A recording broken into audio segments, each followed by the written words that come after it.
14 ফেব্রুয়ারি ভালোবাসা দিবস। কি দিবস?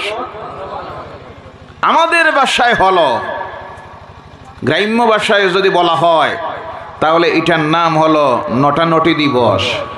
কি দিবস? আর আরো যদি শুদ্ধ ভাষায় বলতে যান তাহলে হলো বিশ্ব সেনা দিবস।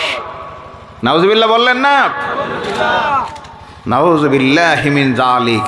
মানুষ ভদ্রতার নামে, স্ট্যান্ডার্ডিটির নামে, স্বাধীনতার নামে কত যে নিচে নামতেছে। আসতে গিয়ে রাস্তায় যে চিত্র দেখলাম, ভাদ্র আশ্বিন মাসে কুত্তি যে চিত্র দেখায়, সেই চিত্র আজ পরিলক্ষিত হচ্ছে। বলেন নাউজুবিল্লাহ। এরা তো মানুষ, জি। তবে আলহামদুলিল্লাহ আমার সমাজের ছেলে মেয়েদেরকে আল্লাহ এখন পর্যন্ত এই অপসংস্কৃতি থেকে, নাফরমানির থেকে আল্লাহ হেফাজত করেছে। আল্লাহর লাখ কোটি শুকরিয়া আদায় করি, বলুন আলহামদুলিল্লাহ।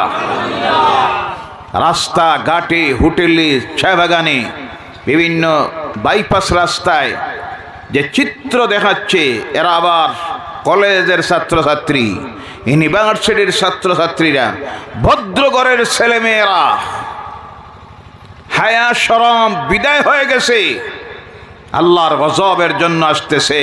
এক জায়গায় দেখি কয়েকটা, এক জায়গায় যে চিত্র দেখাইছে আর সেলফি নিতেছে, পাশে তার বাবার বয়সী মুরব্বী দাঁড়াইয়া আছেন। আরেক দিকে দেখি তার মায়ের দাদির বয়সের মুরব্বী মহিলা দাঁড়িয়ে আছেন। সামান্য লজ্জায় বাধা দিতেছে না ওই নাফরমানগুলিকে, কারণ তাদেরকে তো ছাড় দেওয়া হয়েছে। আজকে যা পারো ভালোবাসার নামে জেনা আর জেনা করো। বলে নাউজুবিল্লাহি মিন যালিক। আল্লাহ এদেরকে হেদায়েতের রাস্তা দেখাক, বলেন আল্লাহুম্মা আমিন। আর আমার সমাজের ছেলে মেয়েগুলিকে আল্লাহ এই সব নাফরমানির থেকে যেন হেফাজত করে, সকলে বলেন আল্লাহুম্মা আমিন। আমরা ভালোবাসবো এক নম্বরে কারে? জোরে বলেন কারে? সেই ভালোবাসার শিক্ষা আল্লাহ দিতেছেন। قل إن كنتم تحبون الله فاتبعوني يحببكم الله ويغفر لكم ذنوبكم والله غفور رحيم। বলো আল্লাহু আকবার। এ আমার হাবিব, আপনি তাদেরকে বলে দেন, তারা যদি আপনাকে ভালোবাসতে চায় তাহলে তারা যেন ভালোবাসে, আমি আল্লাহকে যদি ভালোবাসতে চাই তাহলে তারা যেন ভালোবাসে তুমি মুহাম্মদুর রাসূলুল্লাহ সাল্লাল্লাহু আলাইহি সাল্লামকে। বলে সুবহানাল্লাহ। 2 নম্বরে আমরা ভালোবাসবো কারে? আল্লাহর নবী মুহাম্মদুর রাসূলুল্লাহ সাল্লাল্লাহু আলাইহি ওয়াসাল্লামকে। আল্লাহ বলছেন, আমাকে যদি ভালোবাসতে চাও তাহলে ভালোবাসো মুহাম্মদুর রাসূলুল্লাহ সাল্লাল্লাহু আলাইহি সাল্লামকে। ও আমার ভাইয়েরা, আল্লাহকে যদি আমরা ভালোবাসতে চাই, ভালোবাসা স্থাপন করতে হবে কার সঙ্গে? মুহাম্মদুর রাসূলুল্লাহ সাল্লাল্লাহু আলাইহি ওয়াসাল্লামের সঙ্গে। বলে সুবহানাল্লাহ। 1 নম্বরে কে? তাড়াতাড়ি বলবেন কে? আল্লাহ। আর আল্লাহর সঙ্গে আল্লাহ বলছেন, যদি আমাকে ভালোবাসতে হয় ভালোবাসার সম্পর্ক তৈরি করো আমার নবী মুহাম্মদ রাসূলুল্লাহর সঙ্গে। লাভ হইবে কি? ইয়াগফির লাকুম যুনুবাকুম, আমি আল্লাহ তোমাদের জীবনের সমস্ত গুনাহগুলি মাফ করে দিব। আমরা এমন ভালোবাসা শিখব যে ভালোবাসায় জিনার গুনাহ না হয়, যে ভালোবাসায় জিন্দেগির গুনাহ মাফ হয়ে যায়, সেই ভালোবাসা আমরা 1 নম্বরে দিব আল্লাহকে। আর 2 নম্বরে তার রাসূল সাল্লাল্লাহু আলাইহি ওয়াসাল্লামকে। 3 নম্বরে আমরা ভালোবাসবো আমার মা এবং বাবাকে। বলে সুবহানাল্লাহ। 3 নম্বরে কে? মা বাপ। 3 নম্বরে কে? 4 নম্বরে আমার স্ত্রীকে। 5 নম্বরে আমার আওলাদকে।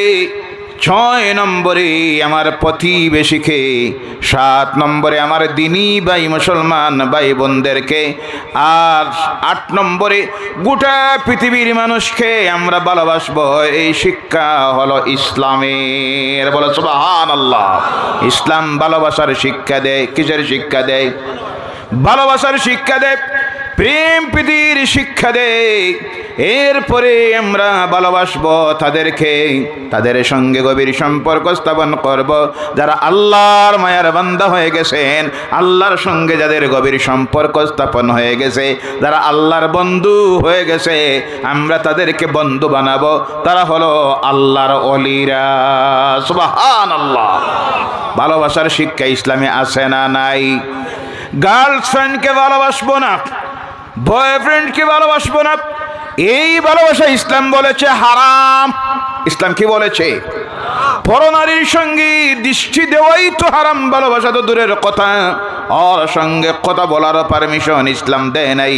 কারণ এই ভালোবাসা অবৈধ, আর ওই অবৈধ ভালোবাসায় মানুষ যখন লিপ্ত হয়ে যায়, তখন তার চোখের গুনাহ হয়, হাতের গুনাহ হয়, মুখের গুনাহ হয়, এরপরে গোটা শরীরটা জিনায় লিপ্ত হয়ে যায়।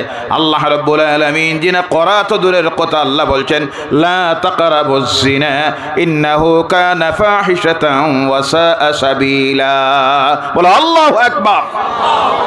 জিনার নিকটবর্তী হয়ো না, এটা হলো অত্যন্ত খারাপ গুনাহের কাজের রাস্তা। আল্লাহ এর থেকে আমাদেরকে হেফাজত করুক। সবাই বলেন আল্লাহুম্মা আমিন।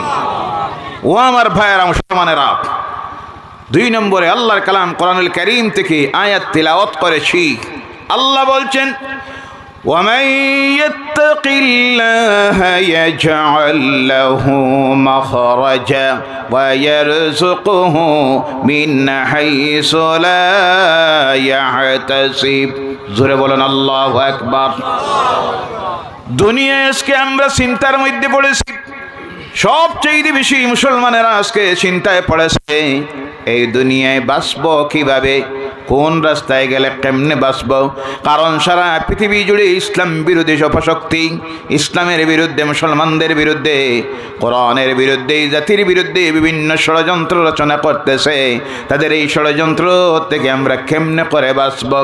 অনেকে অনেক সময় কমেন্ট করে, দুর্বল ইমানদারেরা, হুজুর যে অবস্থা তৈরি হচ্ছে, এই অবস্থায় আমরা বাঁচব কে?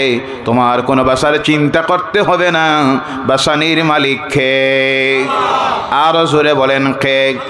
কিন্তু আল্লাহ প্রত্যেককে বাঁচাবে না। বাঁচানির জন্য আল্লাহ বলছেন মুত্তাকি পরেজগার হতে হবে। কোন মুত্তাকি ইমানদার দিনদার মুমিন যখন মুত্তাকি পরেজগার হয়ে যায় আর কোন মুসিবতের মধ্যে পড়ে যায়, সেই মুসিবত থেকে দিনদার ইমানদার মুত্তাকি পরেজগারকে বাঁচানি আল্লাহর জাতের জন্য ওয়াজিব হয়ে যায়। সুবহানাল্লাহ নাই? সিন্নি মনে বেশ দেওয়া হয়ে গেছে। জি, ঘুমাইতেছে। আলহামদুলিল্লাহ বলেন আলহামদুলিল্লাহ। ভাইরা আমার, 2 নম্বরে দুনিয়ার মানুষের চিন্তা আজকে কেমনে খাইতাম, কেমনে বাঁচতাম, এই চিন্তায় অধিকাংশ মানুষ আল্লাহর নাফরমানির দিকে যাইতেছে। কথা ঠিক কিনা? রিজিক দেওয়ার মালিক কে? আমার আল্লাহ রাব্বুল আলামিন বলছেন ওয়ামান ইয়াত্তাকিল্লাহা ইয়াজআল লাহু মাখরাজা ওয়া ইয়ারযুকুহু মিন হাইসু লা ইয়াহতাসিব। যাদের ভিতরে আল্লাহর ডর ভয় এসে যায়, যারা মুত্তাকি পরহেজগার হয়ে যায়, আল্লাহর নাফরমানি কাজ থেকে তাদেরকে তারা বিরত করে নেয়, বাঁচাইয়া নেয়। ওই আল্লাহর ডরে আর ভয়ে যখন মুত্তাকি হয়ে যায়, ওই মুত্তাকিদের বাঁচার রাস্তা আমি আল্লাহ বাইর করে দিব, আর তাদের জন্য এমন জায়গা থেকে আমি রিজিকের ব্যবস্থা করে দিব যেটা তাদের কল্পনার ভিতরে ছিল না। সুবহানাল্লাহ। রিজিক কেমনে দে প্রথমে আলোচনা করি। আল্লাহ রিজিক কেমনে দে, পরে যাব বাসায় কেমনে দেখবেন। জোরে আর একবার বলুন, রিজিকের মালিক কে? এই আল্লাহ যখন রিজিক দেয়, দিতে গিয়ে এখানে কোনো হিসাব নাই। মাথা পিছু 5 কিলো, কয় কিলো? Free 2 kilo. যেমনে শুনে কয় মাশাআল্লাহ আলহামদুলিল্লাহ, কি যে পাইলাম। জি ভাইরা আমার, যার এখানে কোনো হিসাব নাই তিনি হলেন আল্লাহ। আল্লাহ যখন দে, আল্লাহ বলেন ইন্নাল্লাহা ইয়ারযুকু মান ইয়াশাউ বিগাইরি হিসাব। জোরে বলো আল্লাহু আকবার। আল্লাহ যখন রিজিক দেয় তখন কোনো হিসাব নাই, বিনা হিসাবে যে দেয় তার নাম রিজিকের মালিক কে? এর জন্য আল্লাহর নাম হলো ইয়া রাজ্জাক। বলো সুবহানাল্লাহ। কেমনে রিজিক দিল? একবার গভীরে চিন্তা করুন। আপনি আমি একদিন আপনার আমার মায়ের গর্ভের মধ্যে যখন আসলাম, এক ফোঁটা অপবিত্র জলকণা যেমনি আল্লাহ কালেকশন করলো তোমার মায়ের বক্ষস্থল থেকে আর বাবার পৃষ্ঠদেশ থেকে কালেকশন করে আমার আল্লাহ যখন তোমার মায়ের গর্ভের মধ্যে নিয়ে জায়গা দিল, সঙ্গে সঙ্গে আল্লাহ তোমার রিজিকের ব্যবস্থা করে দিল। সুবহানাল্লাহ নাই? কেমনে ব্যবস্থা করল? আল্লাহ রাব্বুল আলামিন সঙ্গে সঙ্গে তোমার মায়ের মাসিক রোগটাকে আল্লাহ বন্ধ করে দিলেন। আর ওই মায়ের গর্ভস্থলী থেকে একটা ওয়ার তোমার আমার নাভির সঙ্গে লাগাইয়া দিয়া আল্লাহ রিজিকের ব্যবস্থা করে দিল। বলো সুবহানাল্লাহ। প্রশ্ন আসতে পারে, আল্লাহ সেই সময় রিজিক কেন নাভি দিয়ে দিল? এই মুখ দিয়ে তো আল্লাহ দিতে পারেন, কেন দিলেন না? আল্লাহ দিলেন না তার কারণ হলো মানব বডির মধ্যে সবচেয়ে সম্মানিত যে অঙ্গটা, সেই অঙ্গটা হইল এই চেহারা। কারণ এই চেহারাকে আল্লাহ তৈরি করেছেন তার কুদরতের কদমে সিজদা দেওয়ার জন্য। কোন জায়গায়? কোন জায়গায়? আল্লাহর কুদরতের কদমে সিজদা দেওয়ার জন্য। এর জন্য আমরা ইসলাম ধর্ম অবলম্বী যারা, মুসলমান যারা, আমরা জানি সিজদা দেওয়ার জায়গা একটা। কয়টা? আরো জোরে বলেন কয়টা? আল্লাহর কুদরতের কদম ব্যতীত আমরা দুনিয়ার আর কোনো জায়গায় সিজদা দেই না। আল্লাহর নবী হন, রসুল হন, গৌস হন, কুতুব হন, ওয়ালি হন, মেয়ে লোকের স্বামী হোক, বাপ হোক, মা হোক, যে হোক না কেন, আমরা কাহারও কদমে সিজদা দিতে পারি না। আমরা সিজদা দিব এক জায়গায়। কয় জায়গায়? যেটা হলো আমার রব আল্লাহর কুদরতের কদম। কম পক্ষে আমরা আমার রব আল্লাহর কুদরতের কদমে সিজদা দিব কয়বার? কয়বার? আর জোরে বলেন কয়বার? প্রত্যেকে দিবা? রাজি আছেন? কারা কারা রাজি আছেন একটাবার হাত উঠান আর বলেন নারায়ে তাকবীর, নারায়ে তাকবীর, নারায়ে রিসালাত।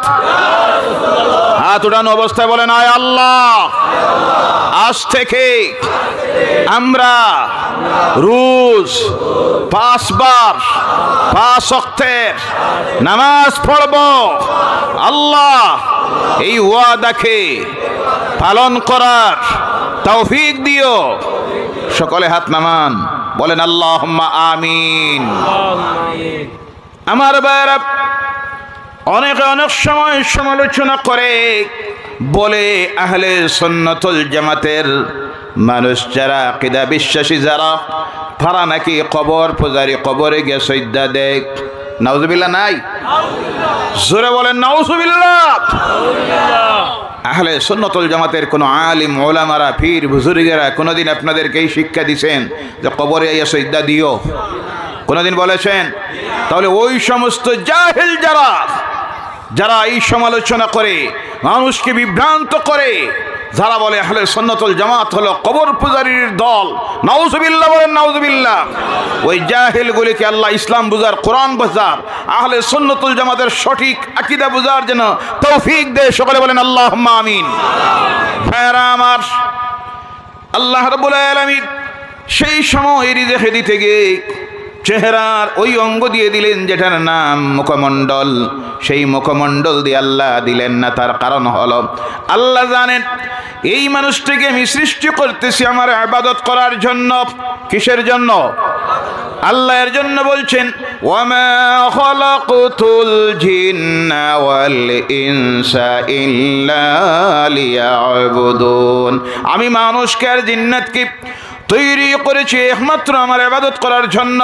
তাই বান্দারে, এই মুখ দিয়ে তুমি আমি আল্লাহর নাম নিবে, কালেমা পড়িবে, আমার কোরআন পড়বে, নামাজ পড়বে, জিকির করবে, তাসবিহ পড়বে, দুরুদ পড়বে, ইস্তিগফার পড়বে। তাই আমি আল্লাহ ওই নাপাক রক্তটা বান্দারে, বান্দিরে তোমাদের মুখমণ্ডল দিয়ে দেই নাই। সুবহানাল্লাহ। কি শুকরিয়া আল্লাহর আদায় করবেন। মায়ের গর্ভে থাকা অবস্থায় আল্লাহ মুখটাকে হারাম থেকে হেফাজত করেছে, বলে সুবহানাল্লাহ। কিন্তু আফসোস, দুঃখ লাগে, কিছু মানুষ এই পৃথিবীতে আসার পরে এই মুখে হারাম ছাড়া কিছুই আর দেয় না। আছে না নাই? মদ দিতেছে, সুদ দিতেছে, ঘুষ দিতেছে, মিথ্যার মিথ্যা চালাইতেছে, পরনিন্দা সুগল করি, হুসনে খন দেওয়া, আইল ঠেলাঠেলি, অশ্লীল গালিগালাজ, অশ্লীল নাচ গান, এই মুখমণ্ডল দিয়ে সব করতেছে। একটাবার তার বিবেকে বাধা দেয় না। এই মুখমণ্ডলটাকে আল্লাহ তৈরি করেছেন তার গোলামি করার জন্য, নাম নেওয়ার জন্য। আমার আল্লাহ রাব্বুল আলামিন মাতৃগর্ভে থাকার সময় আমার এই মুখমণ্ডলকে নাপাক রক্ত থেকে হেফাজত করলেন। কিন্তু আজকে যে আমি দুনিয়া আসার পর সেই অবস্থাটা ভুলে গিয়ে আজকে যত আল্লাহর নাফরমানি করতেছি, হারাম আর হারাম এই মুখ দিয়ে ঢুকাইতেছি, কিয়ামতের দিন ওই মুখ দিয়ে আল্লাহ জাহান্নামের উত্তপ্ত আগুন ঢুকাইব। কোনটা? দোজখের আগুন ঢুকাইব। আমার রাসূল বলছেন, আমি যখন মেরাজের রাত্রিতে জাহান্নামের সামনে গিয়ে দাঁড়াই, দেখি এক শ্রেণীর মানুষের মুখ দিয়ে আগুন ঢুকতেছে, জাহান্নামের উত্তপ্ত আগুন, আর নাক কান দিয়ে ধোঁয়া বাইর হচ্ছে, ধোঁয়া বাইর হচ্ছে। আমি ফেরেশতাদেরকে জিজ্ঞাসা, ও ফেরেশতারা, এরা কারা? ফেরেশতারা তখন বলল, এরা হলো দুনিয়ায় যারা সুদ গ্রহণ করত আর যারা নেশা জাতীয় দ্রব্য খাইত, ওই নেশাখোরগুলিকে আর সুদগুরগুলিকে জাহান্নামে আল্লাহ এই আযাব দিতেছে। বলে নাউযু বিল্লাহি মিন যালিক। আল্লাহ আমাদেরকে এই গুনাহগুলির থেকে হেফাজত করুক। সকলে বলেন আল্লাহুম্মা আমিন। ও আমার ভাইরা, সেখানে আল্লাহ রিজেক দিল, দেওয়ার পর 9 মাস 10 মাসের মতো হলো। এই জমিনে যখন আমরা আসব, রিজেকের চিন্তা করতেছেন কে? জোরে বলেন কে?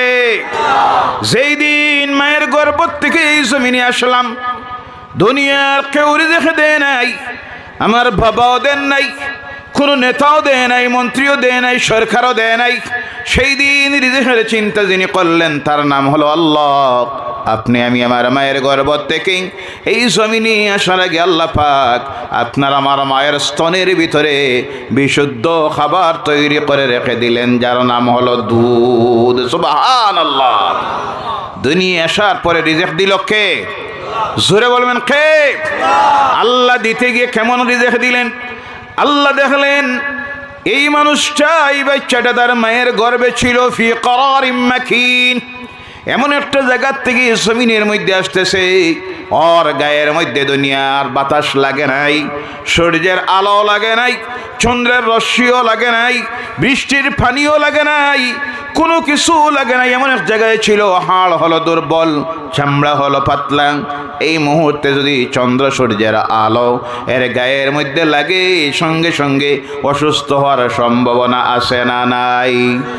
আমার আল্লাহ দেখেন কি ব্যবস্থা নিল, একটাবার বুঝলা না, সেই আল্লাহর শুকরিয়া আদায় করলা না।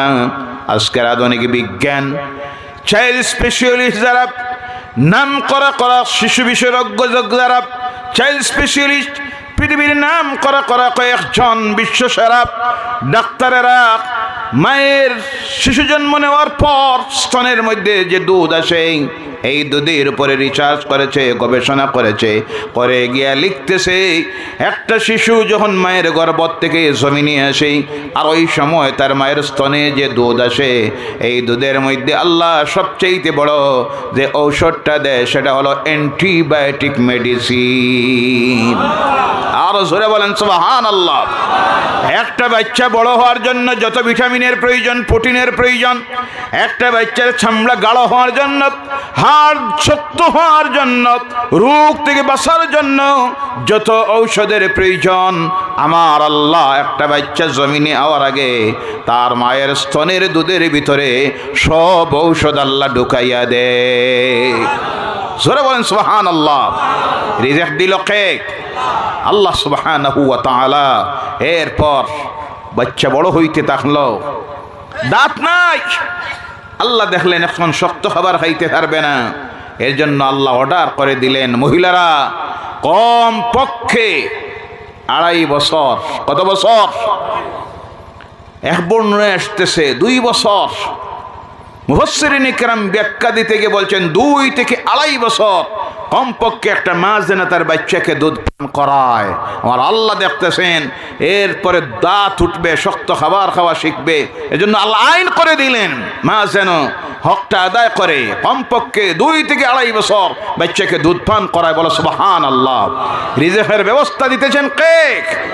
ভাইরা আমার, আল্লাহ রাব্বুল আলামিন রিজিক দিয়ে শেষ করে দিল না। আজকের এই পৃথিবীর দিকে যদি আমরা তাকাই, তাহলে আমরা দেখতেছি পৃথিবীতে মানুষ বাড়তে আছে না কমতে আছে? জি, আজ থেকে 20 বছর, 25 বছর, 50 বছর আগে এই পৃথিবীতে যে সংখ্যায় মানুষ ছিল, আজকে কম না বেশি? পৃথিবী বাড়ছে না কমছে? সমান। আয়তন বাড়ছে, বাড়ে নাই।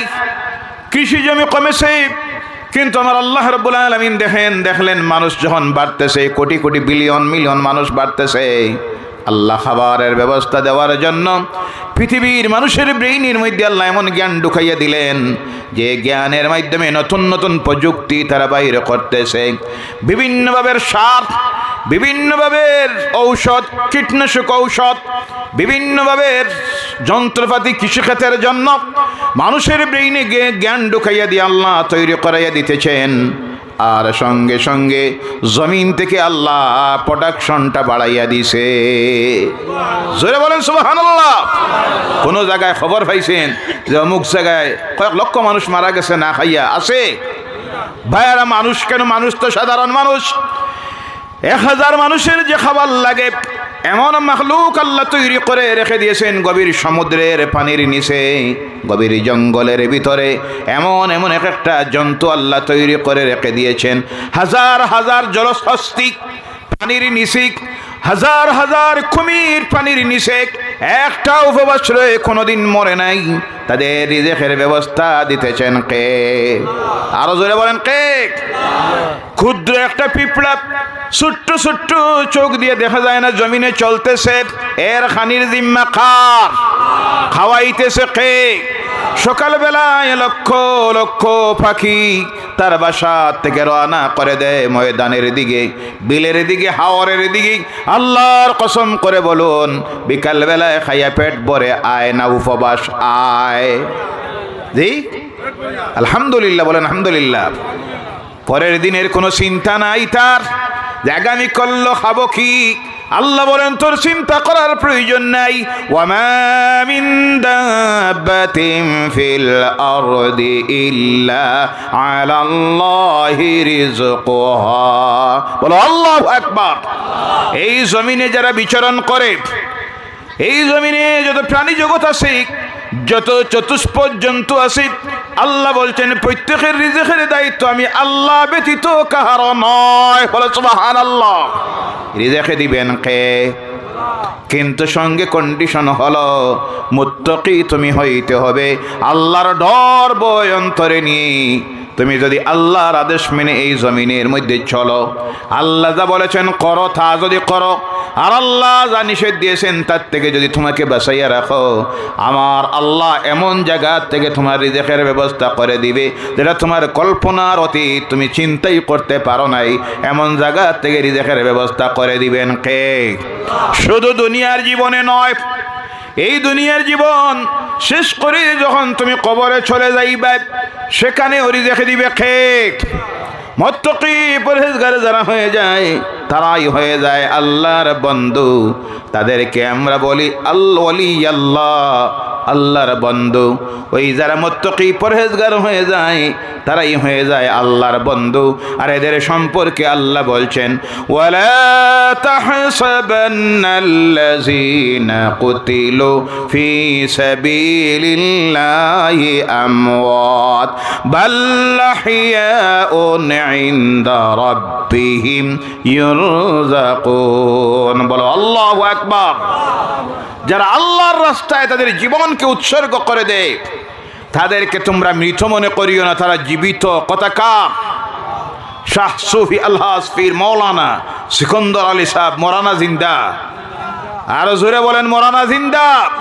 এইভাবে আল্লাহর ওলি যারা, বন্ধু যারা, মুত্তাকি পরহেজগার হয়ে যারা এই জমিন থেকে চলে গেছে, তারা কবরে মরানা জিন্দা। কথা কার? জিন্দা হইলে রিজেক লাগেনি না? না জি, আল্লাহ বলছেন এরা জিন্দা। তোমরা ভাবতে পারো জিন্দা যদি হয় রিজেক লাগেনি না? না, আল্লাহ সঙ্গে সঙ্গে প্রশ্ন আসার আগে আল্লাহ জবাব দিতেছেন, ওয়ালা তাহসাবান্নাল্লাযীনা কুতিলু ফী সাবিলিল্লাহি আমওয়াত বাল লাহিয়াউন ইনদা রাব্বিহিম ইউরযাকুন। এরা জীবিত, তাদের রব আল্লাহর পক্ষ থেকে তাদেরকে রিজেক দেওয়া হয়। সুবহানাল্লাহ। প্রশ্ন আসতে পারে আল্লাহ কবরে কিভাবে রিজেক দিবে? যে আল্লাহ পাক এই কবরে তো সূর্যের আলো পৌঁছতেছে, চন্দ্রের আলো পৌঁছতেছে, পৃথিবীর অক্সিজেন পৌঁছতেছে। এই মানুষটা তো একদিন ছিল মায়ের গর্ভে, যেখানে সূর্যের আলো নাই, চন্দ্রের আলো নাই, দুনিয়ার পানিও নাই, অক্সিজেনও নাই। সেই জায়গায় এর জিন্দা রাখলো কে? রিজেক দিল কে? সেই আল্লাহর এখনো দুনিয়ায় এর রিজেক দেওয়া সম্ভব আছে না নাই? কোনো সন্দেহ আছে? কেউ যদি এই কথাকে অস্বীকার করে যে এরা মরে গেছে, মাটির সঙ্গে মিশে গেছে, সরাসরি আল্লাহর কালাম কোরআনকে অস্বীকার করলো। যে এই ব্যক্তি আল্লাহর কালাম কোরআনকে অস্বীকার করে, একটা অক্ষর যদি অস্বীকার করে নে, তার ঈমান থাকে কি থাকে না? ঈমান থাকে না। এর জন্য এইসব কমেন্ট থেকে আল্লাহ আপনাদেরকে আমাদেরকে যেন হেফাজত করে। সকলে বলেন আল্লাহুম্মা আমিন। আগের আয়াতে, ওই আয়াতের আরেক অংশে আল্লাহ বলছেন, ওমান ইয়াত্তাকিল্লাহা ইয়াজআল লাহু মাখরাজা। যারা মুত্তাকি পরহেজগার হয়ে যায়, তাদের বাসার রাস্তা আল্লাহ বাহির করে দেন। সুবহানাল্লাহ বলেন। তার প্রমাণ আল্লাহ রাসূলের সাহাবী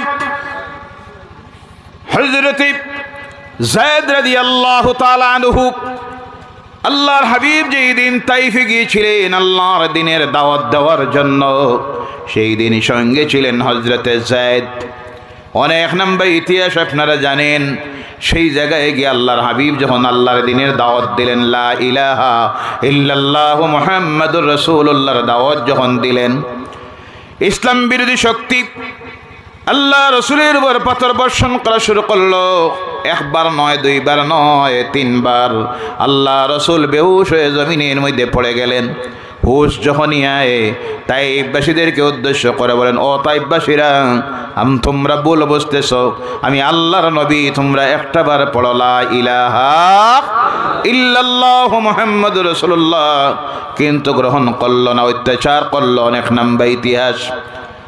আজও সেই জায়গাটা সুরক্ষিত অবস্থায় রাখা আছে তাইফে।